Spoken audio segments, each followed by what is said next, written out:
please welcome Stitch Design Co.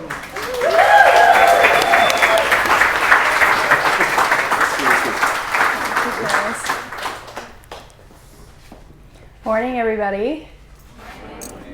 Thanks for getting up early on a Friday and coming out. So I'm Amy, the one half of the dynamic duo. I like that. Sounds like we're superheroes. It does. And I'm Courtney, and we, for those of you who are unfamiliar with who we are, we started Stitch in 2009. We're a group of 10. We're a small studio here in Charleston.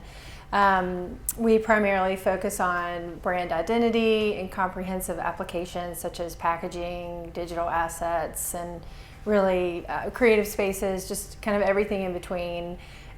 We work on a variety of clients in various industries, locally and globally as well. So we've been very fortunate to have some really amazing clients who have helped our journey along the way.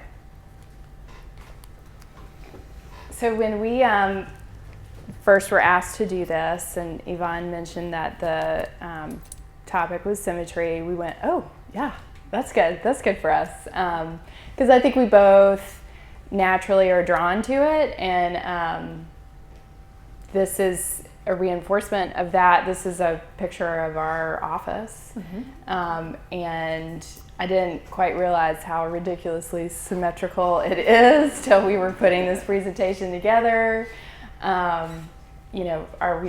The desks are basically one desk, but we had to have two lamps. And when one of us turns on the lamp, the other one turns it on because it's gotta be equal. So anyway. And so when we heard the topic about symmetry, we had a lot of internal discussion about what symmetry is. And obviously symmetry can mean a lot of things. It can be a perfect balance. It can be a mirror reflection. You see it in art, in architecture, in music, in physical spaces, and it really can look like a lot of different things. And so we really wanted to think about what does symmetry mean to us. And for us, it can be that perfect reflection of each other, but it can also be a feeling that it evokes. So, it can be a chair and a beautiful painting in a room and how that affects the space, or it can be an image and type on a page, and what does that make you feel like? It can be a conversation between two people, and how do you create that symmetry and that balance? So it really, for us, is oftentimes not perfect. It's not a true reflection of what might be on the other side. And it's both tangible and intangible in both our practice and in our process, and then also in our daily lives. So we came across this definition, a sense of harmonious and beautiful proportion and balance, and that really struck us and felt like the right definition for us to think about symmetry. That's really, I think, why we go to work every day. It's that felt more like a mission in terms of being a designer and how to contribute. And really, don't we all want that in life? A harmonious, balanced, proportioned day, project. And so anyway, we really were drawn to this, and so that kind of formulated the way that we're going to talk about symmetry this morning, and the way that we feel like it influences the work we do. And like Courtney said, I think we define it a little bit less literally, and thinking about the word harmony and how symmetry creates harmony and order and therefore balance. So this year we are celebrating our, this year we're celebrating our 10th anniversary. So we've been in business for 10 years, which we're really excited about. And so we too have done a lot of reflecting on what those past 10 years have looked like for us. And we really reflect back on our partnership, and obviously, as you can see from this photo, which we've gotten a great response on Instagram. We're clearly starting to look like each other after 10 years. we really strive for balance, and our husbands joke that we share a brain, and we are very similar in lots of ways, but we have, I think it's this mutual respect for each other's ideas and kind of that push and pull that have created the balance in our partnership, and something we're constantly striving for. We've always made decisions over the past 10 years, not for myself or for Amy, but for the collective whole, for our company. The company is really the individual that we really make those decisions for. And it's something we're constantly trying to balance and think about and make sure that we keep into perspective. And we often joke too that, you know, Courtney's my daytime husband and I have my nighttime husband, but we do truly look at our partnership as a relationship in that way, one that we work hard to protect, and always kind of putting that other person at the forefront and not yourself, so that we're really thinking through the decisions that we make. I think that that spills into our personal life too. I think we see the whole relationship as a bigger endeavor, and that that we're there to support each other. So in some instances, I would say, you know, our partnership is more of a true kind of like reflection versus a push and pull, because we often see things a lot the same. I think we share a lot of the same values and principles about life in general, which is helpful. Mm-hmm. And so what this does too is, you know, symmetry creates order. Order creates stability. And so the hope is that by being balanced in our decision making and our creative process, then that filters out to our team and into our personal lives. And having that stability and that order is just something that is very near and dear to us. And so then, of course, we feel like that balance or in that partnership has spilled into the creative work that we do. So I wouldn't say there's not one piece that anyone sees out of our studio that is a reflection of one singular person. We're always sort of working together, collaborating. I might be illustrating and Courtney might be working on typography, or Evan and Chrismar and Addison working the same way. And then we're pulling things together and finding that right balance of what works, because typically if it was just illustrated, it would be too far. You need that counterbalance. So I think we really see symmetry in that way, in terms of making sure it just feels harmonious and perfectly proportioned. And so about a year ago, we read an article that we thought really resonated with our process, and it was a creative partnership, and I thought the way that they talked about their relationship really had a lot of meaning to what we do.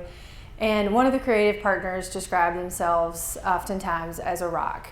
And it was grounded in their ideals and ideas, and they are always kind of thinking about it from every angle, while the other creative partner was the balloon and thinking about these crazy ideas that, you know, reaching for the sky, and just, it could be anything you want. But without the rock, the balloon would float away, and without the balloon, the rock would never leave the ground. And so I thought it was a great way to explain again, balance. You need both. You need the stability, but you also need the creativity in order for things to take flight or for things to make sense. And so you can see that reflected in our design and our work, where it's not the craziest thing that you've ever seen in your entire life. There's some balance there. There has to be order. There's got to be a purpose. And we do a lot of listening to our clients and making sure we understand that. So it's not this reflection of our work. It's really this harmonious balance with their ideas as well.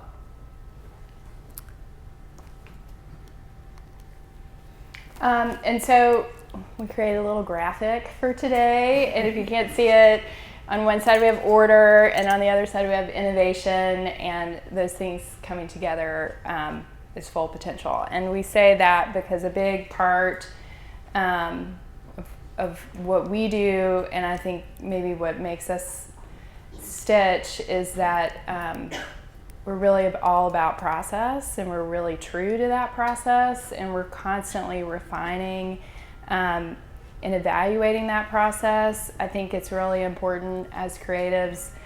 Obviously, it's our job to come up with cool ideas and be as creative as we can, but I think we've learned over the years that it's really important to have organization, to keep your calendar, to set expectations, to meet those expectations.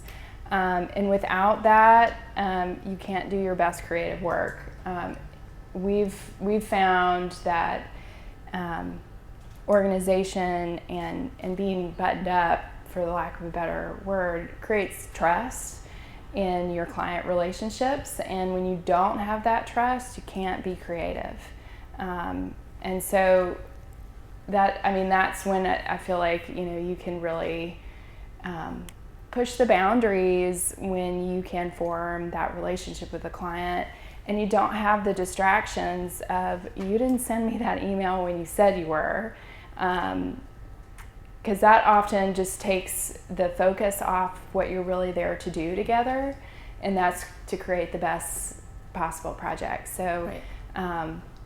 We often say, you give someone a little crack to be critical of, and then they start questioning every decision that you're making, creative or non-creative. So it's a huge part of what we think creates balance. Right, too. and what happens then is it frees up the dialogue to focus on the creative. And without that tension and distraction, we get to do some really cool things. And again, we're so fortunate to have these really great clients who are trusting and want us to really push the boundaries. So that order really helps us maintain that.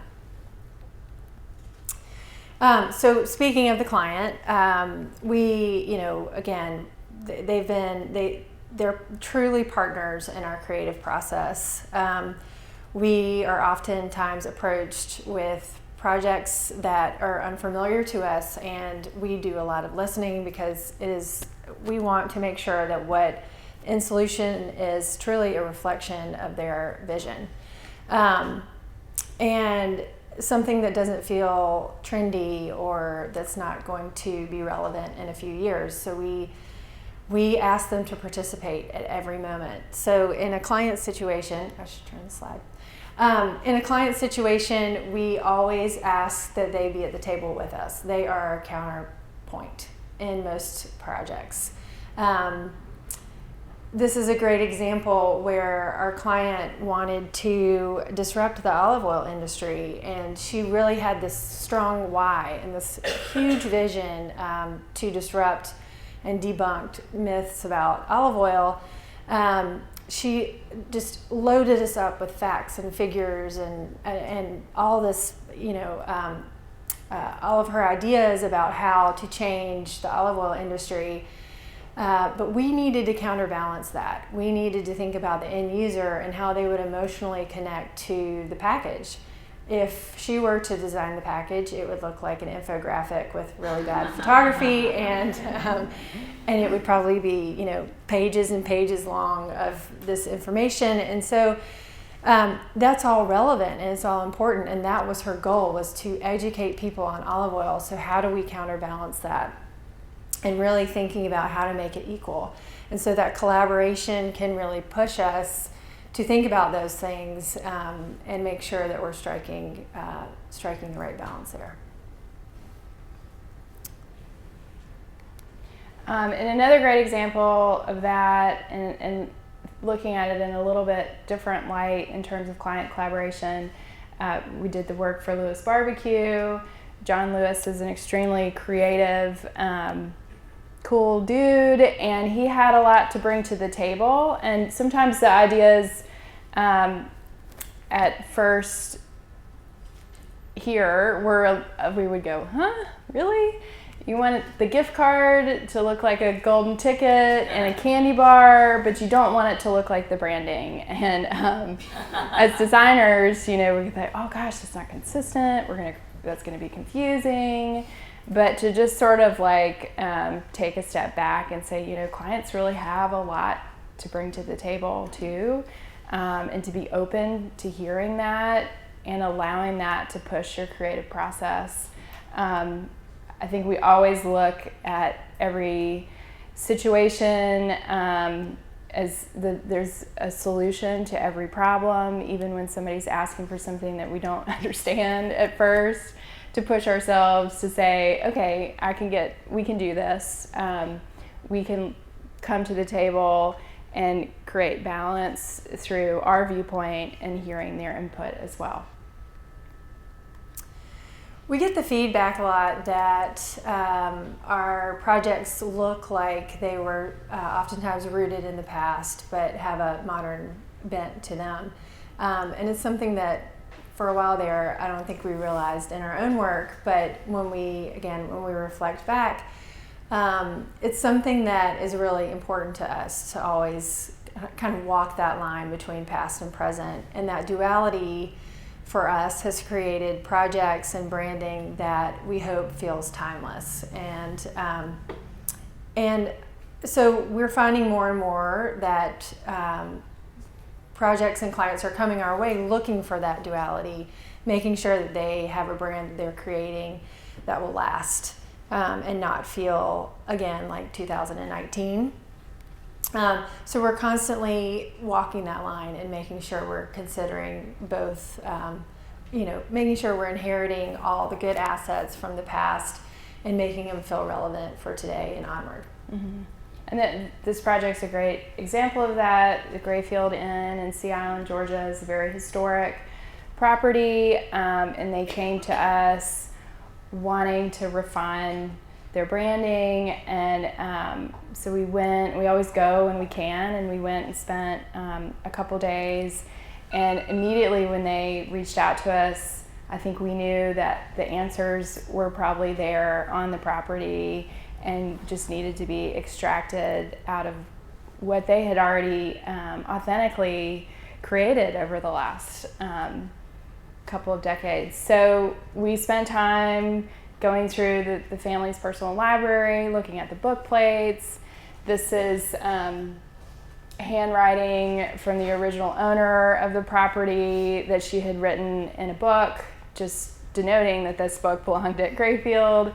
So those are just some, and then of course the illustrations are reflective of the wildlife that's on the island, but this is a great example of typically the answers there if you just stop to look at it and then think about it in a contemporary light as well. We're out of order, but that's okay. The other balance that we try to strike is with negative space. And so we're constantly looking at kind of the lack of things and how does that affect design, and making sure that we don't fill every square inch of every page or every package, but really allowing for those surprises and those kind of unexpected moments within design to really celebrate negative space. And you don't always have to have equal proportions, and that's another thing we talk about with our work. That equality, of course, creates a harmonious balance, but in this situation, the composition feels right and beautiful and balanced. And so the previous slide was this photographer's work, which we thought was nice to show in relationship to the identity that we created for her. And a lot of, composition in general has those qualities, and it is reflective of kind of her approach and style, but creating that negative space, like Courtney said, it's the individual elements and how they come together, including what's not there to create that harmonious feel. Yeah, and this is a great example of the individual elements create the sum, but not one element is the sum.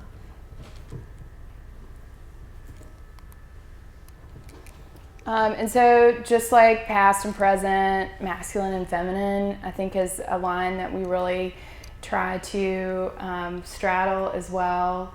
We're always thinking about how, the name of a project could feel more masculine, and so then the approach in terms of the identity could feel more feminine to create that balance, or vice versa. And this is a great example again of that. This is a women's clothing store, so the context of the project is already the feminine aspect. So we paired that with very handsome color palette, clean, simple typography, and graphic elements that would create that right balance between the two.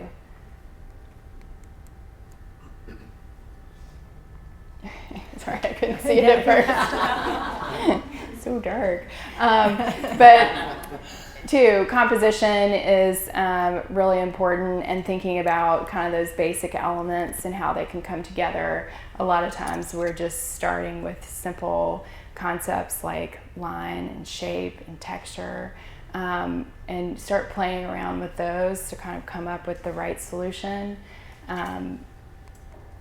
And so those combinations of things can yield an unexpected result, and surprises that we didn't even know were possible. And so we're constantly layering in that mentality and making sure that we consider all of those things that Amy just mentioned, mm-hmm. in order to create that beauty and what feels, again, like a combination of things creating the comprehensive whole. And when we were working on this, if I remember right, again, I was sketching and drawing, and Courtney was finding some, working on some type, and then we're like, I think we need another layer. Sometimes it's just that feeling where it's like, I think we need something else, something's missing, and talking about what that could be. And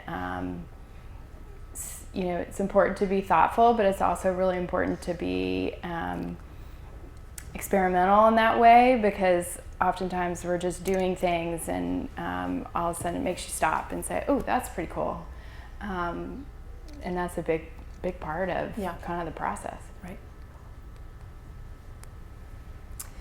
So this is a quote that we came across that we thought was really reflective of what we're talking about today.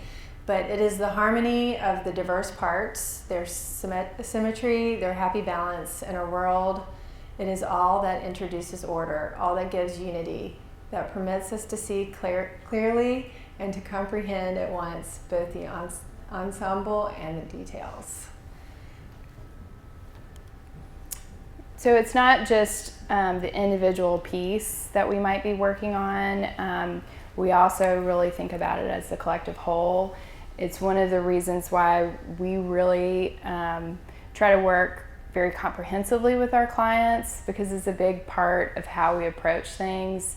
For us, it's not just about the logo, it's about the materials and the textures, the mixture of even the forms that we do. We're always kind of looking at it big picture and asking ourselves, is anything missing? Just what doesn't feel quite right? And a lot of times that's why non-traditional materials get introduced into the work that we do, like the leather or drink stirs. We're always trying to create that feeling that you want to be part of when you look at it. I don't know how else to say it really, but if it feels right, it typically is right. And we say this to our clients all the time.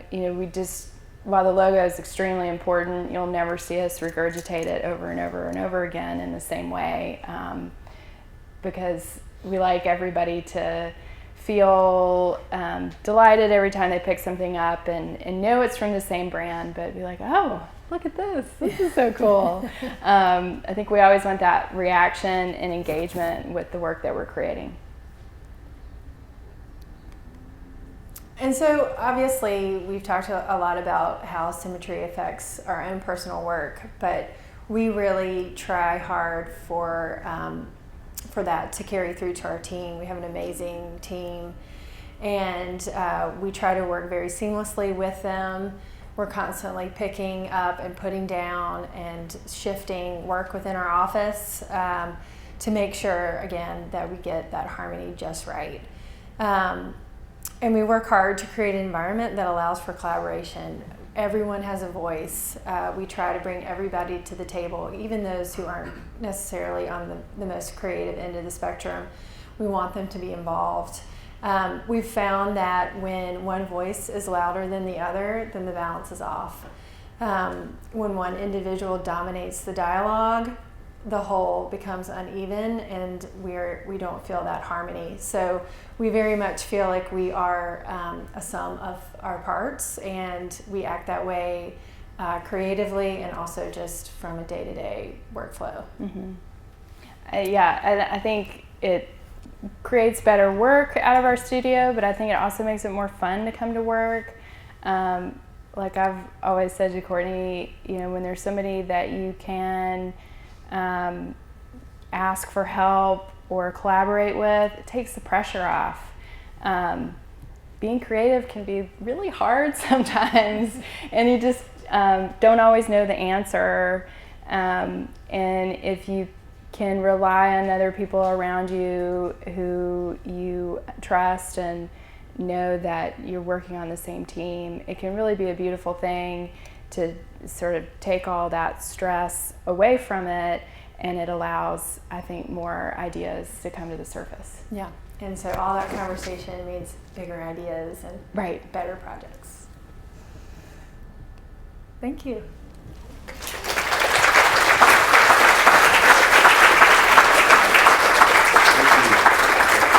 Thank you, guys. Amy and Courtney, do you mind to take a few questions? Sure, of course. Anybody have any questions for Mitch, Amy, and Courtney? Yeah. Share the microphone with you. Okay, I'll come up. So I deal mostly with clients that don't come from a design background, so there's usually a lot of client education. Mm-hmm. Your olive oil client in particular really was like, oh, I have that all the time. Yeah. We need infographics, we need a book. What are some specific strategies that you all use to sort of help explain and rein it in with your clients? Want to answer that? Sure. That's tough. It's not easy. I mean, I think too, that's why I think just really working hard to build a trusting relationship with your clients and a good relationship with your clients is typically the best approach. And I think you need, like in any relationship, I think you need to show that you're hearing them and you are addressing what they're asking for. But there's also, if somebody asks for a rack card, we can do our version of a rack card. Sometimes clients ask for things and they're using the language that they know. And so sometimes it needs to be taken literally, and then other times you can have a conversation about why they feel like they might need that, and then what are some other solutions that will address that same problem. So we spend a ton of time talking to our clients so that we can form those relationships and kind of make sure we're getting to the bottom of why and not what it should be, if that helps. I don't know. Yeah, it's tough. Yeah, it doesn't always work.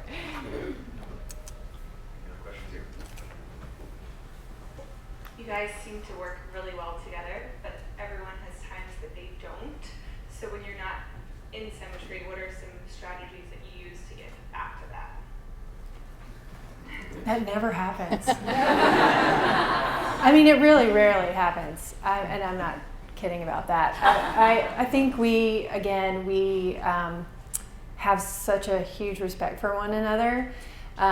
So maybe personally, if I'm having a bad day or a bad week,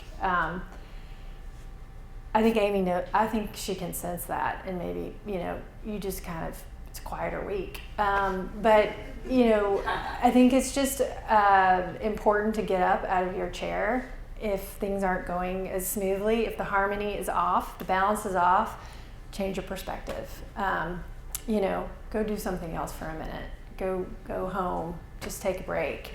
And don't force it. And so I think that we allow space within our office, and again, just kind of giving everybody the space they need for to work through their process and have the time they need to kind of regroup. But our office is really quiet, not because it's serious or boring. Everybody's just intently working, and so I think everybody kind of keeps their personal lives to themselves, and I try to do that too when I walk in the door, just because I don't want it to affect my coworkers. But we really do try to keep the drama out of our office as much as we can. I got a quick question. Speaking of personal lives and balance, how do you manage work life and keep those both tending to? I know you guys have managed a team of 10 people, right?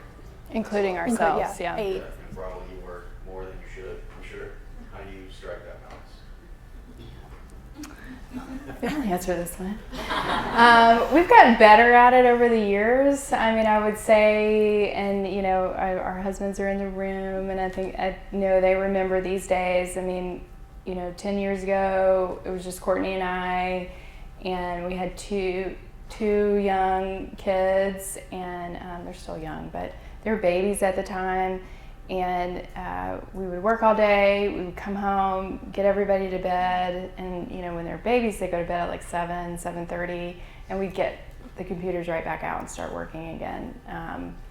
And that was really the routine for a while, but that's not really sustainable either. So I think that you kind of learn those lessons out of necessity, and I think you need to listen and hear feedback from other people around you who those work habits affect. I mean, I remember I used to spend a lot of time at night answering emails, and my husband looked at me one night and he was like, you're training them to expect to hear from you at 9:00 at night if you send that email.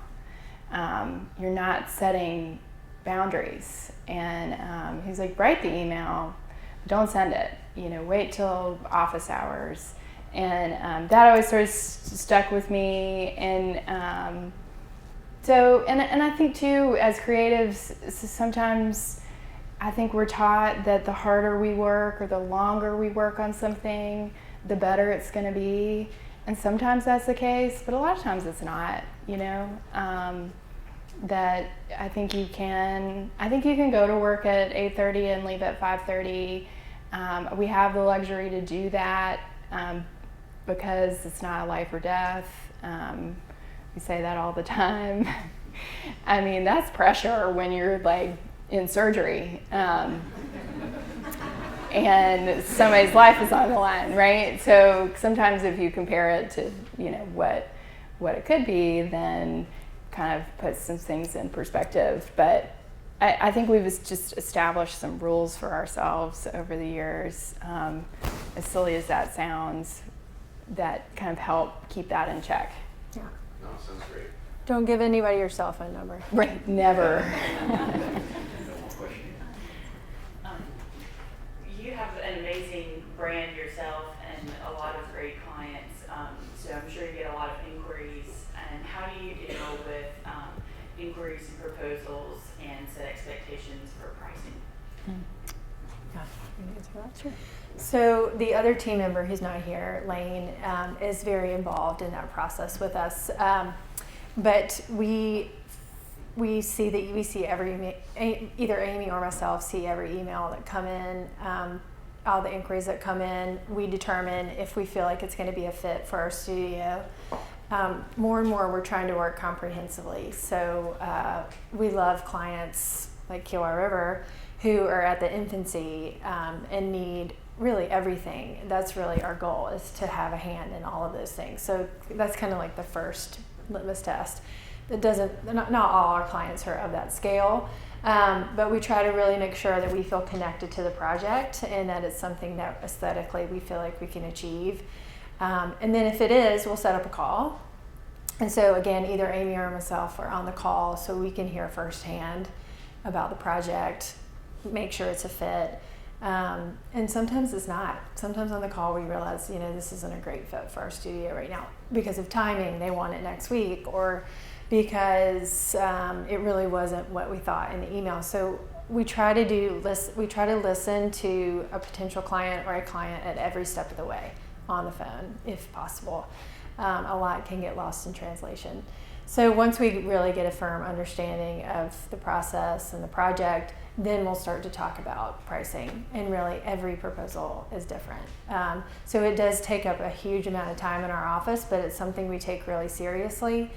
And we try to really vet that it's going to be a great client experience. We try to keep those crazy clients out as much as possible by going through so many steps. It doesn't always happen, but we really work hard at it. Thank you. So certainly not knowing your pricing structure or anything, a lot of creatives work on like an hourly basis, and collaboration can become super expensive when you have a lot of people. How do you guys kind of handle that if that is in your wheelhouse? Yeah, that's a great question. Part of the order in our office is we track our time. I think it's a lot easier to understand, or it gives you more confidence, I guess, to say it's going to take me X amount of hours if you can look back at previous projects and have that information. I think we do it for that reason, probably more than any other, just to kind of, when you're kind of shooting in the dark, or you think, well, I think it takes me about this much time, there's all these other emotions involved in that, but if you really have the data and you can look at that, then I think you feel like you're making educated decisions. So to an extent, it's always based on our time involvement, but there's some projects that come through our studio that everybody's really excited about, everybody wants to work on, and we kind of blow that time out of the water, but we're really excited, So while we have rules and order and we try to stick with that, there's always exceptions. And I think that that's part of being a creative too, is that knowing when it's time to say, that's okay, there's a bigger opportunity here in what we want to put into this. And thinking about it, on an individual basis, but also keeping that big picture in mind. Is this a great portfolio opportunity? That kind of thing. I got a question about growth. I know there's probably a lot of freelancers in the crowd. Can you talk us through what that catalyst might have been for you to expand from 2 to 10, or however that grew, and maybe some tips you can offer of how to grow as a designer? Yeah. As a firm? Your turn. Okay. Sorry. Growth is hard. I think that's something that every company probably struggles with because it can throw off the balance. And we've certainly made some missteps along the way, but I think we realized early on, there was just 2 of us in a room, and we got some feedback from a client like, hey, you guys do great work, but I don't know when I'm going to hear from you. I have no clue when I'm going to see the project. And so that radio silence was creating a lot of question marks. And so immediately we were like, oh, we need a project manager. Immediately, we need somebody to help us communicate with the client. So we've really grown organically throughout the years, and just as we feel like we're at the tipping point, we'll consider bringing someone else on board. We're very slow to hire. We're probably a little late to the game by the time we really feel like we need someone, but we take our team very seriously and don't want to grow at a rate at which we feel like we can't manage and design. So growth can look like a lot of different things. It can be adding people, but growth can also mean taking on different types of projects and trying to grow that way. And we're trying to strike that balance. I think we want to be mindful of the people we add and making sure we add services that feel like they're a good thing for our client base. But we don't want to wake up and be 50 people in our studios. So we're trying to grow in maybe more non-traditional ways and attracting clients that will allow us to be a little bit bigger but stay small. Mm-hmm. And I think, just really quick, sorry. I think you can grow through, like Courtney said, hearing feedback. And I think it's really important to self-reflect too. So even if a client doesn't give you direct feedback, we're always looking at projects that have come through the studio and say, like, this one was really successful. What about that went really well? And try to identify, oh, well, it's because we had a few more team members on it and blah, blah, blah, or whatever the scenario might have been. And it's a little bit different because every project's different, but I think really kind of taking a step back and looking at what's working can help your direction and where to go next. Good. Oh, one more. Hi, I'm wondering how you guys chose Charleston as a place that would support a firm like this. What was appealing about it 10 years ago for this company?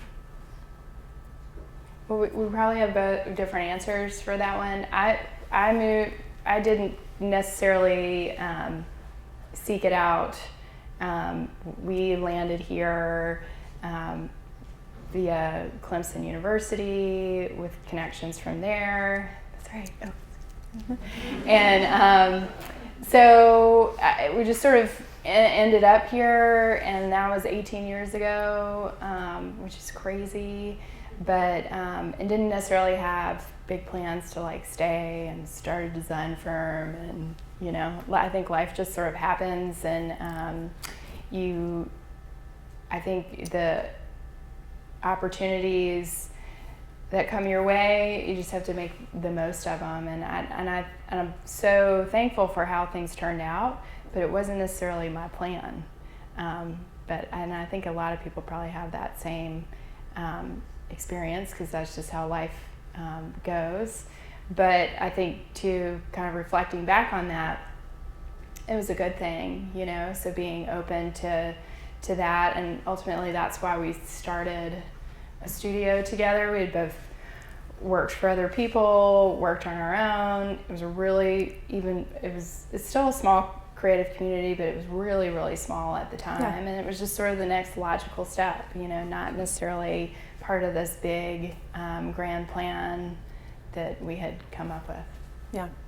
And similarly, I fell backwards into it as well. I think it wasn't necessarily how I had planned for my career, but at the time, Charleston was relatively small in terms of the creative community. It's grown, and this is great to see that you can fill a room with creative people. That was not the case when we moved here. It was very small, but what was true, and I think what really helped our career and our company take flight, was that Charleston is very supportive of small businesses, and it's a very word-of-mouth town. People are very generous in passing your name around or suggesting you for a project. I think it crosses over into other industries, not just the creative industry. And so, you know, we were a bigger fish in a small pond in a lot of ways, and it gave us the kind of the foundation that we needed, and I think the support to really grow our business. So I think Charleston's been great for a lot of small business owners in that way. Wow. Any final thoughts before we all head out? Thank you. Thank you, Stitch Design Co.